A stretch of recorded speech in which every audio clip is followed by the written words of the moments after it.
뼈 이식을 안 하고 정말 이상적인 결과가 나올 수 있는 경우는 사실 요즘에는 좀 적다. 안녕하세요. 내 인생 치과 고환이과 전문의 시창호입니다. 오늘은 뼈 이식에 대해서 좀 설명드리도록 할게요. 어떻게 유튜브 보다 보면 이제 어쨌든 간에 저도 알고리즘 제 유튜브 채널을 자꾸 보니까 그 치과 관련 유튜브가 좀 떠요. 그러면 간혹가다 이렇게 보면은 뼈 이식 하지 마세요. 이런 좀 절대 하지 마세요. 뭐 이런 식으로 좀 자극적인 그런 제목의 그 영상들을 제가 좀 보거든요. 물론 그걸 제가 다 보지는 않는데 보면은 이제 그 제목들이 환자분들이 딱 뭐 클릭해보겠죠. 해봐서 이렇게 보면은 내용이 이제 저도 간혹가다 이제 다 보진 않지만 대충 이렇게 훑어보면은 뭔가 이제 뼈 이식을 하면 더 안 좋다라는 그런 인상을 풍기는 영상들도 있고, 간혹가다는 이제 뼈 이식이 필요 없는데 뼈 이식을 안 하고 할 수 있는데 왜 뼈 이식을 하냐, 이런 식으로 이제 뭔가 뭐 그런 거죠. 이게 양심치과 뭐 많은 치과들이 다 좀 약간 좀 신뢰할 수 없는 좀 그런 치과고, 우리는 양심치과다, 우리는 뼈 이식을 안 하고 잘 할 수 있다, 막 이런 뭐 영상도 좀 보고 그런 것 같은데, 제가 봤을 때는 좀 물론 이제 뼈 이식을 할 필요가 없는 데다 뼈 이식하는 건 문제가 되겠죠. 그러니까 뭐 제가 결론부터 말씀드리면, 하지만 뼈 이식을 해야 되는데 안 하고 하면은 그거는 더 문제가 되는 거죠, 사실은. 근데 이제 그런 영상들을 이게 제목이라든지 이런 걸 보면 환자분들이 저한테 그런 질문하는 경우가 있어요. 뼈 이식 안 하고 하면 안 돼요? 뭐 이렇게 질문하시는 분들 계시거든요.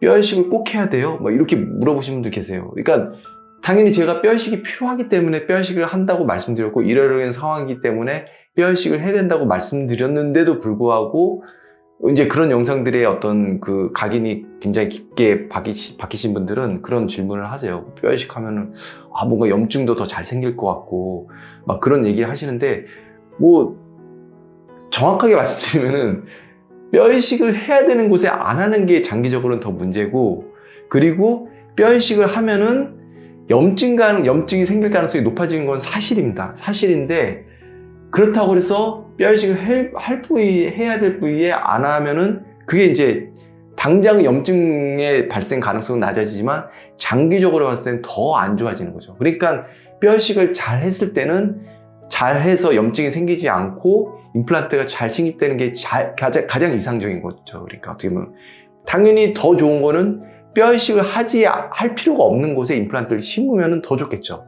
근데 뭐 제가 뭐 지난 영상에도 말씀드렸지만, 요즘에 이제 추세가 환자분들이 이를 빨리 뽑지를 않아요. 굉장히 이제 늦게 뽑는단 말이에요. 그러니까 이 뼈가 좀 많이 녹은 상태에서 뽑는 분들이 거의 10중 8구고, 그리고 빨리 뽑는다고 하더라도 그냥 가령 예를 들어 치아 파절이 돼서 이를 뽑고 바로 임플란트 하신 분들도 뼈 이식을 해야 되는 경우가 좀 많아요. 솔직히 말씀드려요. 왜 그러냐면은 임플란트를 심고 나면은 이 뽑은 공간과 임플란트 심을 공간에 그 차이 갭이 있거든요. 그러면 이제 그 사이에다 뼈를 이식해야 되잖아요. 물론 즉시 식립을 안 하고 내가 뽑고 나서 한 6개월 정도를 기다렸다 심겠다, 그러면 이제 또 6개월간의 그 기다림에 어떤 손해가 있는 거죠. 그리고 또 마주치는 치아가 내려오는 거에 어떤 손해가 있고, 그렇게 생각했을 때는 이거를 즉시 식립해서 뼈 이식을 조금 해서 바로 심는 게 더 좋은 건지, 아니면 6개월을 기다려서 뼈 이식을 안 하고 심는 게 나은지를 판단했을 때는 사실은 전자가 조금 더 요즘에는 더 유리하고, 환자분들도 그걸 더 좀 선호하는 경향이 있죠.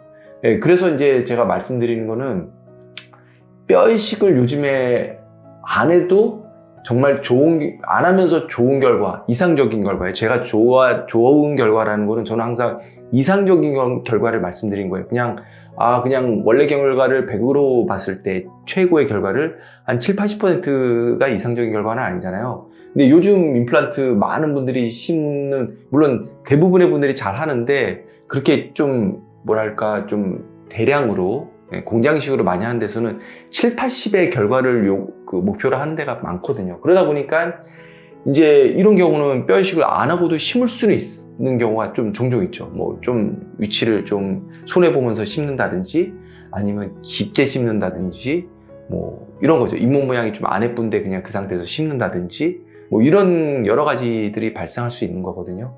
그래서 이상적으로 좋은 결과를 내기 위해서는 요즘에는 뼈 이식을 해야 되는 경우가 제가 봤을 때는 추세가 많아질 수밖에 없는 추세인 것 같아요. 이분 같은 경우도 지금 치료 과정을 대략적으로 보여드리면은 이런 식으로 정말 안 좋게 식립이 돼 있잖아요. 뼈 이식을 한 모습이 요거예요. 요거. 여기가 이렇게 꺼져 있잖아요. 이렇게 꺼져 있고, 근데 여기는 이렇게 판판하고.